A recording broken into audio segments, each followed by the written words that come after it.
Hey, as everyone's starting to join us now, go ahead and say welcome. I'm Steve Procopi. I'm the president of the Public Affairs Research Council of Louisiana. I'm glad to have everyone here. We're going to be talking about, as part of our monthly webinar service, safeguarding Louisiana's coast. Particularly, we're going to be focusing on, at least early on, some of the master planning process and some of the issues that we've discussed in the recent commentary. But to talk about that, we have a fantastic panel. I want to start with Simone Maloz. She's a campaign director for Restore the Mississippi River Delta. That's a coalition of 5, powerhouse coastal groups. And then we also have and she's also on the state's coastal advisory team working on the 2023 master plan. We also have Tim Matt with us, who's the executive director of the St. Mary Levee District. So, y'all have to deal with this. You are on the front lines. I read, I believe, 120 plus miles of levees and flood walls, as well as a bunch of other stuff that y'all have to deal with this. So thank you for taking the time here. And then we also have Bren Haase joining us. He is the executive director of the Coastal Protection and Restoration Authority. They are the agency responsible for developing the master plan and then making it happen, assuming they get the funding, which we're definitely going to talk about. Thank you to all of you. To make sure how the general flow is going to go, I'm going to start off with a couple of questions. I've kind of already previewed those. Then we're going to turn over to Melinda, who has a series of other questions. And then depending on how many questions we get from the other participants, we will start turning it over to them. Melinda, put your questions in the Q&A or the chat, either one, and then she will try and summarize those, especially if there's multiple people asking, so we can kind of get one comprehensive answer. I will always say we always run out of time, and so the earlier you can get your questions in, the better, and the more likely they are to be asked. So that'll be the one thing. So with that, let's see. I got Tim, Simon, Bren, can you hear us?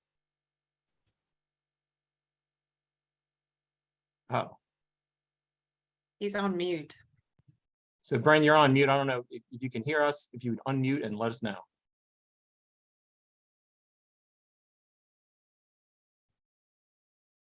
Let's see. Or, you know what, we can start off with Simone while he's trying to work out the technical question. I will make Bren pay for that later. So I'm happy to kick it off. Well, look, you're on the Coastal Master Plan Advisory Committee, so you can deal with all of these questions. Happy to.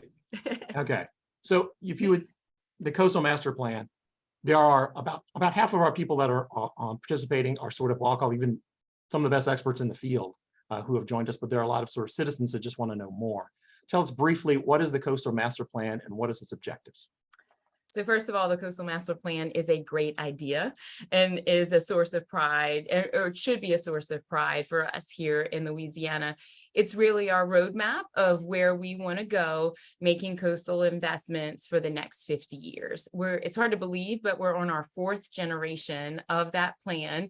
It really came out of necessity after Hurricanes Katrina and Rita. We said we can't keep doing business like this the way that we have anymore. We really have to link restoration and protection. And so a couple of laws were some great ideas, including creating the CPRA, but also mandating this Coastal Master Plan and requiring its update. Then it was 5 years and now it's 6 years.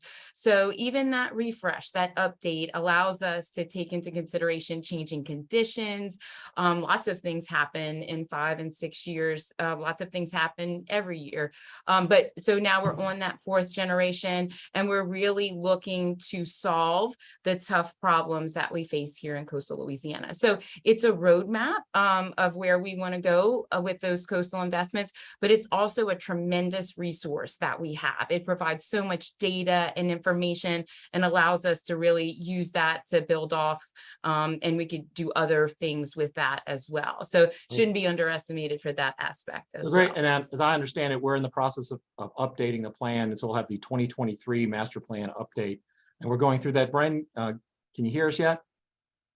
I can hear you now. Can you hear me? Oh, fantastic. Great. We just started talking about the 2023 master plan. Simone filled in wonderfully. I know this is an area, not just in your current role, but previously that you are an expert on. I know a lot of it is built on science. It's a whole bunch of projects that we're trying to get that meet certain objectives. There's actually a lot of math in terms of what's done. But I want to ask in terms of public participation, input from citizens, input from locals, how does that jive with trying to build a science-based master plan? where do the locals and and Tim, I'm definitely going to come to you on that as well. Where do citizens come in and how is their guidance used and how do you actually take input from the public? Yeah, that's a really good question, Stephen. I appreciate that. And I know there's no better stand-in as it relates to this topic than Simone, so I appreciate that and apologies for my technical difficulties here. Nonetheless, we've gotten through that. So, as we finish a master plan and we got through the 2017 plan, we really immediately turn around and start thinking about the next update. Certainly we did that in this go around. So we've been working on this update that will come out at the beginning of next year, really since the end of 2017 in that time frame for the last 5 or 6 years or so. So a part of building that plan is engaging the public and engaging stakeholders across our coast to help us build it. We want to get ideas from our citizens about projects that we implement and about how we're going to implement those. And so we've been doing that again for the last 5 years or so with community engagement work groups, regional work groups across the coast, folks that know their areas of the coast, landowners, stakeholders, resource users, and so forth. And have really, one of the changes between the 2017 plan and this plan is really getting those guys in the room with us, going through the science, as you said, so that they can understand the work that we're doing. It's not a black hole kind of a situation. They understand the science that we're doing. Hey, does this make sense to you as a landowner or a land manager, for example? We've gotten some real good feedback from throughout that process to date from those folks. So it's been a real valuable, I think, change in how we develop a master plan. Coming up, though, we will have much more opportunities for kind of a broader swath of the public to be involved in learning about the master plan. Starting just next month, we'll be hosting a series of meetings across the coast. We'll have 3 in-person meetings in New Orleans, Houma, and Lake Charles, and a virtual meeting for folks that may not be able to make it to one of those locations, really kind of giving really teeing up what the master plan is, sort of a master plan 101. This is what it is. This is why it's important, and this is why folks along the coast should pay attention to it. And then we'll follow that up with another series of meetings in the November timeframe, really focusing in on communities, across the coast, and perhaps communities that aren't as big as New Orleans or Lake Charles, or Houma that may not have been as involved in the process to date. So looking forward to partnering with some local community organizations to do that.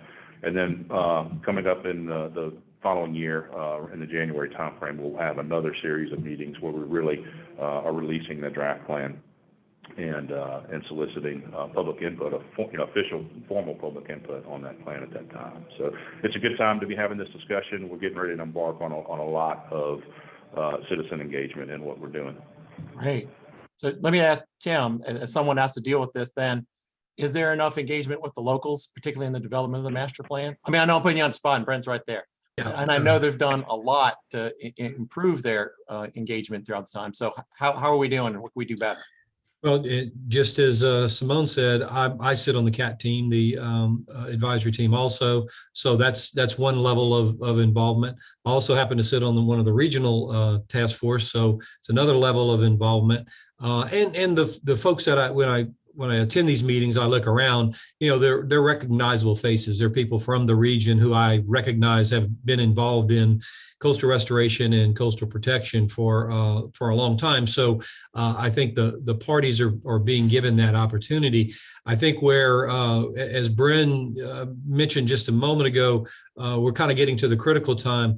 One of the things I've always found about the development of these processes is when you develop a project in a conceptual way, and you talk about the concepts and you talk about all of the factors that have to be considered in developing a project, that's a huge amount of information. But until you see the projects on the board and you say, okay, I need to know why this one rates this way or this one rates that way, that's where the rubber meets the road, as the old saying goes. So that's where we're at now. And that's, I think now the public is going to be able to see, hey, well, I thought they were looking at this project. Why is it rated A versus F, or whatever? And I think that's really where the involvement is going to ramp up. But it's critical because this next legislative session, I mean, just as Bren says, you finish one, you got another one coming. Same thing here. We got a legislative session we just finished. We got a new one coming. It's going to be considered at that point. You don't want to be there. You don't want to be testifying for or against a project in March. You want to be doing it now so that it's included in that plan or not included in the plan. Okay, great. No, absolutely right. Let me shift a little bit. So those of you that are not as familiar with PAR and our coastal initiatives, we are definitely involved on the financing side, on the governance side. I asked so much for the public participation because that's definitely important. But we just put out a commentary this week on Louisiana's coastal fiscal cliff. We talk a lot about fiscal cliffs on the regular budget, but now we're talking about coastal. And one of the largest sources of money to fund the master plan is actually going to be going away. And so I want to make sure everyone, citizens in particular, are aware of it. And then I know y'all have been working on a lot of things. So let me start. All right, Bren, so what is CPR? Y'all have been aware of this for a while. What are y'all working on to help deal with this hole? Yeah, sure. So there are a couple of areas many areas really where we're working on that. You all in your commentary, Stephen, that you published here recently, mentioned a couple of recurring funding streams. One of those being oil and gas revenue that comes to the state, and then kind of the Mesa side of the house from a federal perspective. And so we've been doing work for years now to try to sort of increase the amount of revenue that come through both of those streams. And really of note, and where some good progress has been made, I think, is on the Mesa side of things. So hopefully most of the folks here that are listening to this are familiar with the RISE Act and sort of the House's, the Congress's version of that is the BREEZE Act. And so what those acts would do would be to increase the revenue sharing that come to Gulf Coast energy producing states. The RISE Act would lift what is currently what we believe an unfair cap on those revenues that come to the state at this point in time. So that would be a significant shot in the arm for the coastal program, increasing the revenues there that are coming to the state. But it also expand the reach of the revenue sharing to alternative energy sources, so wind, tide, currents and solar and that sort of thing. So the RISE Act actually passed out of the Senate EPW committee just a little bit earlier this year. It's got a little momentum, we believe, and so we're excited about that. There have also been some efforts in the state legislature to do a couple of things. One, to increase or expand, I guess, the revenue sharing that comes to CPRA at this point in time to, again, alternative energy sources. That passed out of the House. Unfortunately, it hit a bit of a hiccup on the Senate side of things, but we're not done fighting for that, and anticipate another bite at the apple in this upcoming session. In addition to that, there was some legislation that would constitutionally protect, just as the Mesa dollars are constitutionally protected, they must go to coastal restoration and protection projects. There was a bill in this year's legislative session to do that for those alternative energy sources as well. So that doesn't solve all of our problems. Some estimates are that if the RISE Act passes over a 10-year period or so, you might be looking at an additional $2 billion or so coming to the state of Louisiana. Obviously, that doesn't fill the entire hole. So there's some other things we're looking at as well. There's a big renewed interest in carbon and carbon trading, and so we are re-embarking really on exploring what a carbon market might look like and how that could help fund our coastal program. And there's some other things that I could go on and on about, but maybe I'll stop and let some other folks. No, that's good. Let me shift over to Tim for a second. So this funding that's going away, is this even a concern for the locals, or right now that's a state problem? Well, anytime funding is going to be restricted, obviously it's a concern. I do think, speaking specifically of St. Mary and today, our issues with restoration aren't nearly as severe as Simone's backyard, where Terrebonne Parish is in much more dire condition. And so the restoration aspect of that is a little more critical and therefore on their front burner, whereas in St. Mary, it's maybe a little bit on the back burner. What we try and do, I mean, First off, I think anytime, the strategy for the state needs to continue to be develop these projects, bring them to the point of a master plan and keep them ready, because you never know where that next source of funds are going to be. A couple years ago, the disaster bill funded a couple of projects that had been out there for 30 years. So that's kind of our objective is, hey, we're going to spend our local tax dollars developing the projects, getting them ready to go. We're not sure where the money's going to come from, but there may be an opportunity out there. And when there is, we're going to be ready to strike. All right, great. And Simone, let me just ask you to follow up. Is there any leads for particular money that Bren missed, or are you support for the alternative energy being put toward coastal projects, or are you worried about that being taxed as a disincentive to developing those things that are necessary?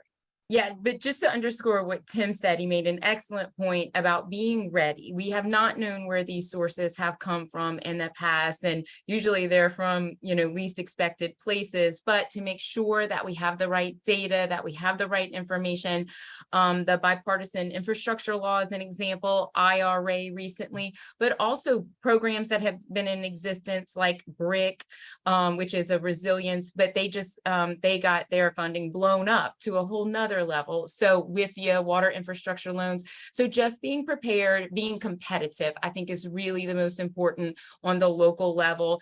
A lot of these are competitive funds. And so are we answering the questions that they're asking with the right data that's needed? So just to reiterate Tim's point, they've done such a great job on the protection side of being ready, being shovel ready, or having all of their ducks in a row.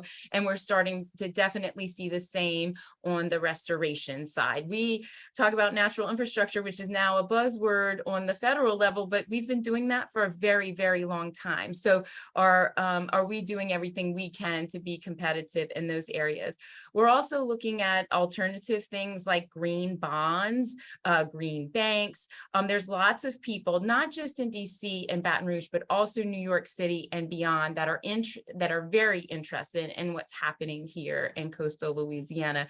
I know one time I heard from CPRA, they had over 42 different funding sources. That's a lot to manage, but also that money is colored only for certain projects. Sometimes you have to put the money up first and they pay you back. We are building projects that cost hundreds of millions of dollars. And so we have to make sure that we have some cash flow available to be able to do that. CPRA has done a very good job of thinking differently over the past couple of years. A bill by Representative McGee helped them kind of fan the flames of some of that, but really thinking about making investments. And it's not just traditional, it's also non-traditional, and looking at alternative ways to think about it. That includes wind. And so that was part of your question as well. That is of particular interest to us. It's something that we're seeing, of course, lots of different places. And we think Louisiana is really poised for success there. We have a great model in Go Mesa and how those funds are shared on the state and the local level. That's really important to remember, that the parishes have a piece of that as well. It also makes infrastructure investments. So we will entertain any option in our role as nonprofits, or one thing that we can do is help support the state as they look at that. We can look at partners in places like North Carolina or Florida, see what they're doing and see if that model fits here in Louisiana. God, that's fantastic. All right. That was really great. I appreciate all of that. With this, I'm going to turn it over to Melinda. She has a couple of questions for y'all, and then there are some questions piling up in the Q&A. So we'll get to those as well. Melinda, why don't you take it over? Thank you. So just so everyone's aware, if you want to read the latest commentary on the disappearance of the oil spill money and what that means for the Coastal Master Plan, that commentary link has been posted in the chat. So feel free to look there, and please keep the questions coming. We already have quite a few, so thank y'all for that. And one of the first ones I'm going to ask just dovetails with what everyone was already talking about. We have a question about what are the best ways that individual concerned citizens who are worried about the funding of the master plan can assist, can advocate, or can get involved as the funding sources diminish? Is there a best practice path for them? And I guess I'll start with Bren on that one. Is there some way you can advise people how to help?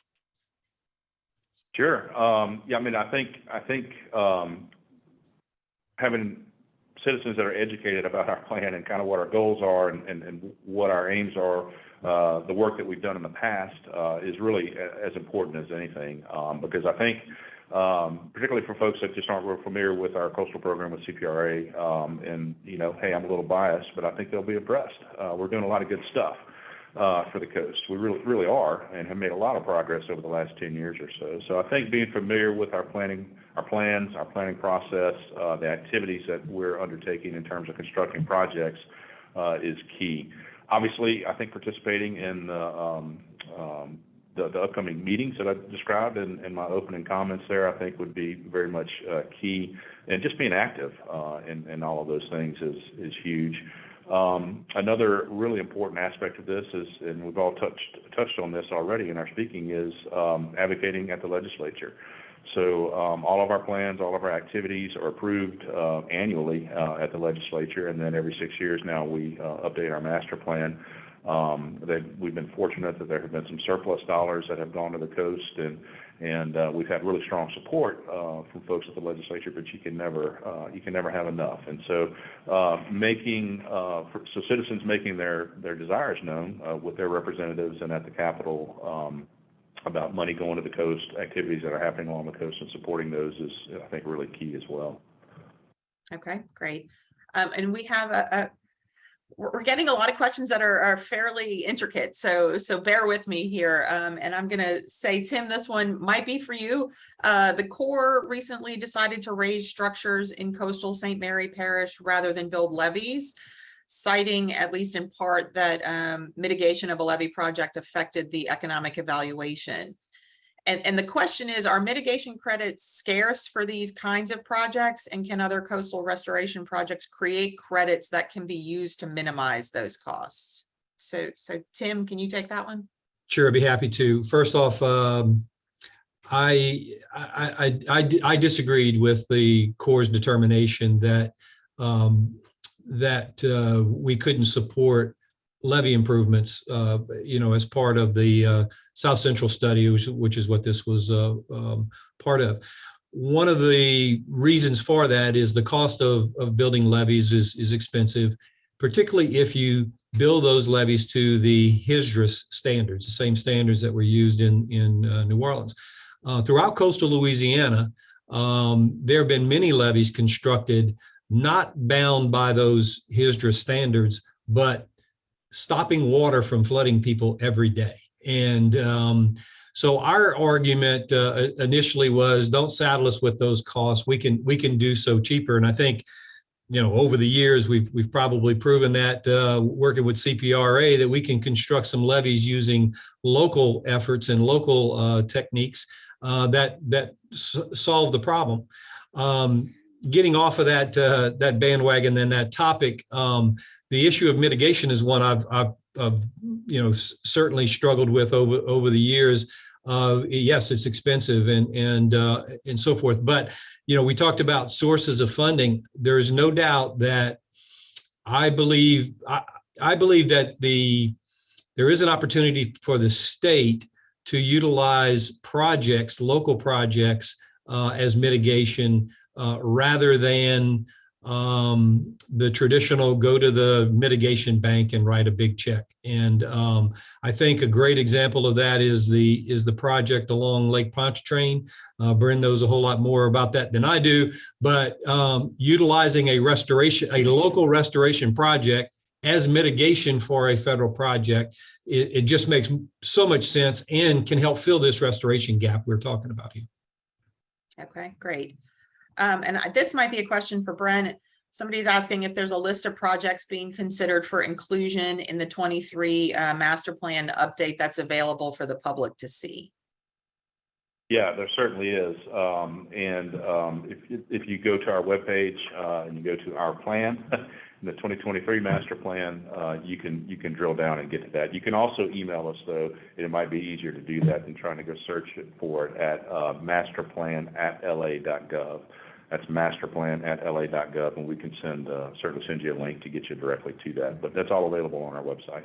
Okay, great. And then Simone, I'll ask this one of you. We have someone asking, what would you say to those in North Louisiana who may not believe that state and federal funding should be prioritized for coastal projects since they're not geographically close to them and they may believe that they don't benefit from them? What's the pitch to make them believe that it's a worthwhile investment? That's a good question, and one that we've been asked quite a bit, right? Why is the tail South Louisiana, wagging the dog here? But, I think we've been pretty clear about investments that have been made here in South Louisiana, both with industry and environment, benefit the entire state. What we're doing and the investments that we're making in coastal Louisiana, crosses all boundaries. It helps with taxes. It helps with all those things. It helps with jobs. It helps with recruiting folks to come to our state. It helps with all of that. It is difficult though, because they do have their own environmental issues. They have lots of other issues happening in North Louisiana. So the real key there is just education and helping, talking to them, answering their questions, and maybe they have something specific in mind, but it's really something that we have to keep up all the time. Especially we're seeing a lot of turnover in the legislature. And so we're seeing this need to keep North Louisiana in the loop on our coastal plans, because we really do think those investments in both industry and the environment really, translates all the way through the state and how we can be healthy as a whole state and not just a coastal state. Okay. And then Bren, this may be for you. We have a question about, will there be any change in the percentage of funds proposed for spending on non-structural flood risk solutions? And what are those funding sources that exist now or that could exist in the future? Sure. So the short answer to the question is yes, there will be some changes. We don't target necessarily a percentage. It's really about, how much risk we can buy down with the investments that we would anticipate making for all risk reduction projects, but non-structural certainly falls into that category. And just to be clear, sort of non-structural as a category, those are things like elevating homes, flood-proofing businesses, those kind of things. It's probably not the best term for it, but that's what we call it. So some of the funding sources that exist right now, CPRA has some funds. We have identified and dedicated some of the surplus funds that I mentioned earlier that have come to the state or come to CPRA through the legislature for non-structural projects in the Southwest. We've carried some of those out in Terrebonne Parish and in Jefferson Parish and the Levee area. We're looking to do some more activities in Plaquemines Parish as we speak right now. But then there are watershed initiative funds that have come to the state. So those are some other sources that can be used for non-structural. I do think it's important to note that but just because it's in, and I'm going to say CPRA's master plan, it's not CPRA's master plan, right? It's the state's master plan. Doesn't necessarily mean that CPRA can or has to carry out sort of everything in that plan. So the master plan really is a repository of good information and a good science by which all of us can help make decisions, and that includes our sister state agencies, NGOs, others. And so we've been able to work pretty closely, like with the Watershed Initiative and some of the findings that we've had based on our master plan analyses, and feed that into the things that they're doing. And they've been able to tap some of the funds that are available to them to accomplish both their goals and ours. Yeah, and just to jump in on the back of Bren here, that is confusing to folks in the community. And so we try to do a better job on our ends as community advocates of trying to better direct their questions to where it should go. We've developed a community handbook. We've seen GoStep recently, being a lot more of this funding picture. OCD's always been a part of it. DEQ has their own state revolving water loan fund, right? So we are trying to help better match. Bren did an excellent job. It really is the state's master plan, and we're trying to accelerate how much we coordinate across state agencies and kind of matching up proper funding to projects. Okay, great. Now I would just add, if I could just add quickly, you'll see as the draft plan is released that there will be an enhanced emphasis kind of on that notion. So anyhow, that's something to look forward to with the release of the draft 2023 plan. Okay, great. So obviously there's been a public discussion from the Lieutenant Governor, Billy Nungesser, with some objections to Mississippi River diversions, particularly the Mid-Barrett area sediment diversion, obviously in Plaquemines Parish. And so we have a question asking about whether his thoughts are being considered or ignored in terms of development of the next master plan. I do kind of want to say, Tim, do you want to take that one? But I feel like that might be more likely a Bren question, quite frankly. I'll defer to Bren on that one. Take it away, Tim. So absolutely, comments from anybody and perspectives from anybody are considered as we're developing our plans and our projects, our specific projects and so forth. So the answer to that is yes. We don't always agree with every viewpoint, of course, that's expressed to us. And, you know, what we know about the diversions in our diversion program is that the preponderance of science points to that being really one of the only sustainable long-term solutions for coastal Louisiana. And so we're sticking with that, and we're moving ahead. Bren, if I could just jump in for a second, would you mind, because I know half the people on the conference on this webinar are very knowledgeable and understand everything about the coast, but about half aren't. Would you mind sort of restating what the Lieutenant Governor's objections are as far as he's made clear to you? And the others? There are. So he is objecting to the notion that the Mid-Barry sediment diversion, and certainly I don't want to put words in the Lieutenant Governor's mouth, but I understand. Do the best you can. Yeah, he is objecting to the Mid-Barry sediment diversion, basically stating that he doesn't believe it'll work, that it's not going to save our coastal wetlands, rebuild our coastal wetlands, and it's going to have some negative impacts to fishing communities and some ecosystems and so forth. There will be certainly some impacts of the project. In fact, that's the point of the project, is to impart change on our coast, right? If we keep doing the same thing we've done for the last 100 years, we're going to not end up in a very good place. We're going to keep seeing the same results.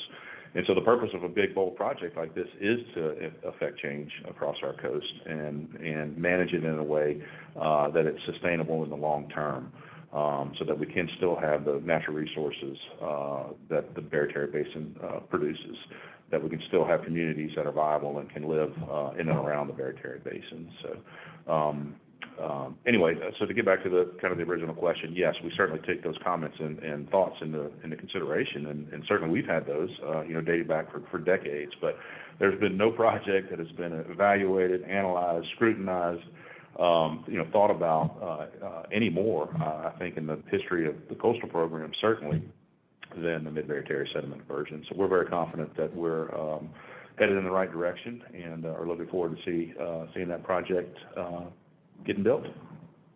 Okay. Tim, let me ask you this one. Obviously, the effects of climate change are continuing to worsen around the globe. Is a $50 billion master plan enough to deal with all the things that you see in your area and across South Louisiana to combat the land loss, subsidence, sea level rise, all the various things that we're getting hit with and have to struggle to respond to? Probably not.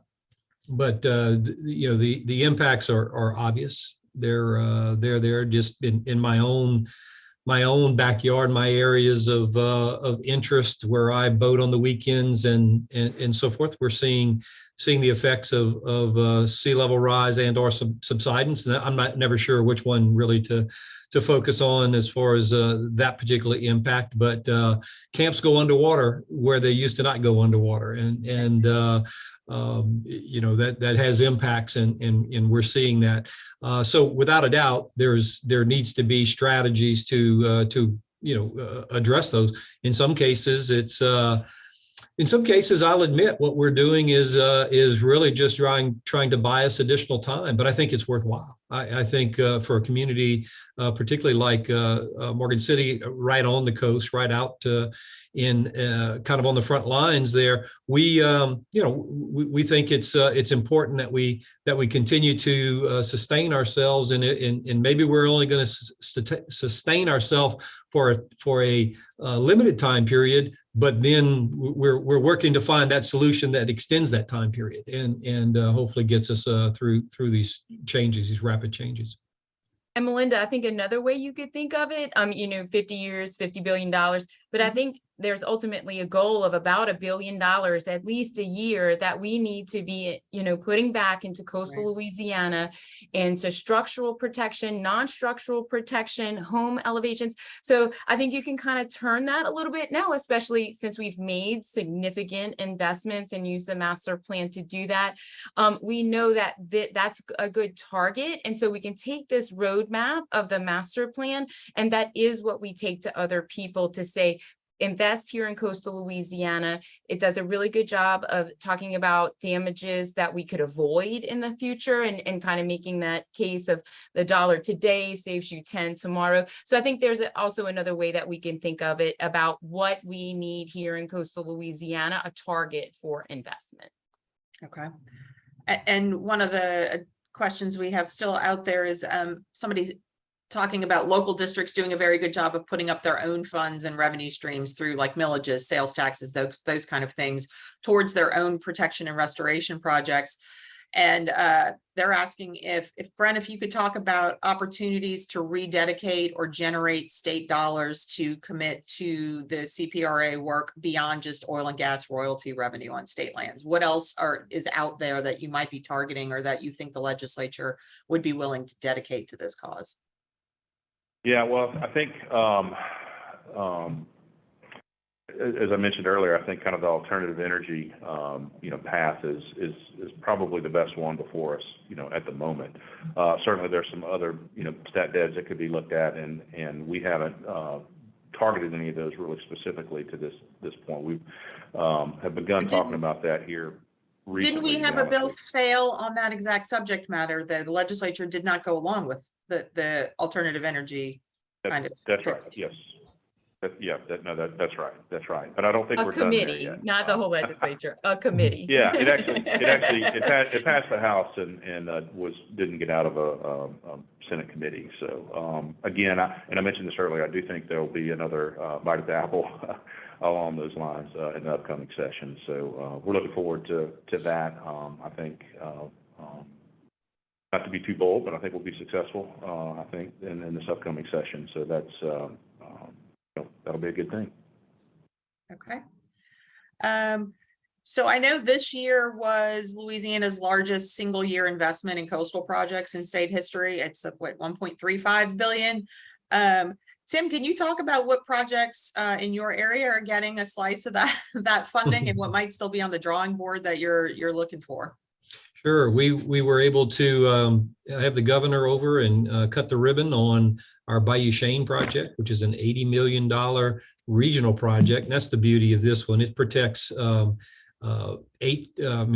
parishes from coastal flooding, and that, we've had to fight that battle on an emergency basis 3 times over the last 12 years, and now we're able to have a permanent structure to address those issues. So, those efforts are showing up. We've got another project that we'll be completing here in the next probably month or so, another flood protection project. So those are all funded by Go Mesa dollars.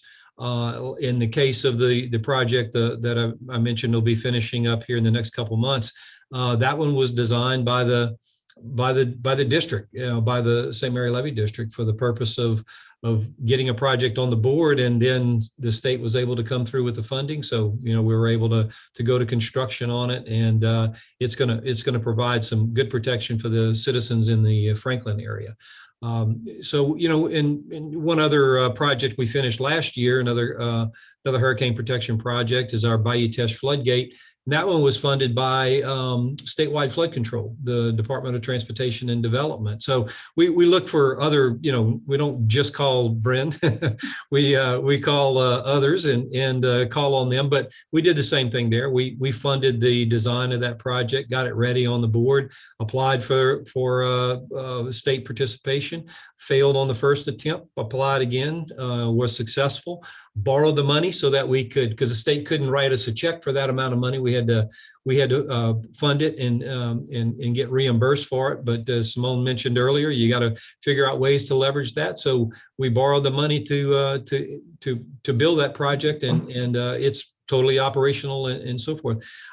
For our area and for our particular community, and I think the same thing for our neighboring communities, really for us since Gustav, we all went through Katrina and Rita, but we also got some funding after Gustav and Ike. And since that 2008 timeframe, there's been a significant investment in coastal protection projects throughout this area. And it's a matter of marrying all these various funding sources. Okay. Great.